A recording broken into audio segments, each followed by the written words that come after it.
Hello friends, welcome to my channel. இன்றைக்கி நம்ம mutton தம் பிரியாணி எப்படி பண்ணுறதுன்னு பார்க்கலாம். இது நான் ஒரு 10 பேருக்கு தக்கன பண்ணுறோம்.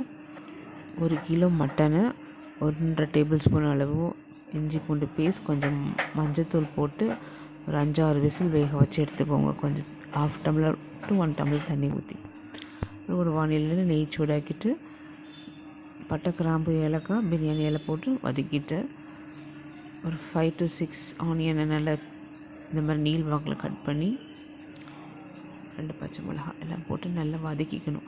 இந்த வெங்காயம் நல்லா வதங்கினோன்னே இஞ்சி பூண்டு பேஸ்ட் போடணும். அப்புறம் 4 தக்காளி, 4 to 5 தக்காளி போட்டு நல்லா அந்த தக்காளி வேகிற வரைக்கும் நல்லா வதக்கி விட்டுக்கோங்க. அப்புறம் அதுக்கு தேவையான மசாலா, பிரியாணி மசாலா இருந்தால் பிரியாணி மசாலா போட்டுக்கோங்க. இல்லைன்னா சிவப்பு மிளகாத்தூள், மஞ்சத்தூள், கரம் மசாலா, கொஞ்சம் தனியா பொடி, சால்ட் எல்லாம் போட்டு வதக்கிக்கிட்டு மல்லி இலை, புதினா இலை போட்டு நல்லா அது ஒரு மசாலா பேஸ்ட், கொஞ்சம் தண்ணி ஊற்றி நல்லா மசாலா பேஸ்ட்டு கொண்டு வரணும். அப்புறம் ஒரு 1/2 கால் அளவு கட்டி தயிர் எல்லாம் போட்டு நல்ல ஒரு கிரேவி கன்சிஸ்டன்சி கொண்டு வரணும். உங்கள் தேவைக்கேற்ப காரம் போட்டுக்கோங்க. அப்புறம் நம்ம வேக வச்சு எடுத்துருக்க மட்டன் அந்த தண்ணியோடு சேர்த்து அதில் ஊற்றி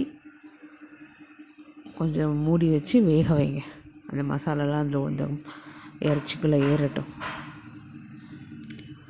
அதுக்கடையில் நம்ம அந்த அரிசியை வேக வச்சு எடுத்துக்கலாம். ஒரு தண்ணி நல்லா கொதிக்க விட்டு அதில் கரம் மசாலா, ஹோல் கரம் மசாலா போட்டு 1 கிலோ ரைஸ் போடுறேன். பாஸ்மதி ரைஸ் போட்டு அது ஒரு 3/4 பாகம் வந்தோடனே வடிகட்டி எடுத்து வச்சுக்கணும். இந்த மாதிரி ஒரு ஸ்ட்ரெயினரில் இந்த மசாலாவில் ப்ரிப்பேர் பண்ணி வச்சுருக்க மசாலாவில் பாதி எடுத்துகிட்டு நம்ம வடித்து வச்சுருக்க அந்த ரைஸை பாதி லேயர் அதில் போட்டு நல்லா ஸ்ப்ரெட் பண்ணி விட்டுக்கணும். ஸ்ப்ரெட் பண்ணி விட்டுட்டு உங்களுக்கு வேணா இடையில கொஞ்சம் கூட மின்ட் லீஃப், மல்லி இலை போட்டுக்கலாம். கொஞ்சம் நெய், வேணால் கொஞ்சம் வறுத்த கேஷ்யூ நட்ஸ் போட்டுட்டு திருப்பி மறுபடியும் எடுத்து வச்சுருக்க அந்த மிச்சமான மசாலாவை போடணும், இறைச்சி மசாலா. அதுக்கப்புறம் அதுக்கு மேலே திருப்பியும் அந்த ரைஸ் போடணும். போட்டு தம்மில் வைக்கணும். ஒரு 15 to 20 minutes தம்மில் வைக்கணும். கீழே ஒரு திக் தோசைக்கல் வச்சு அதுக்கு மேலே இந்த பாத்திரத்தை வச்சு மூடி வச்சிடணும். தம் காற்றே போகாத அளவு 15 minutes வச்சா போதும். ஸ்லோ ஃப்ளேமில் வச்சுட்டு ரொம்ப நல்லா வரும்.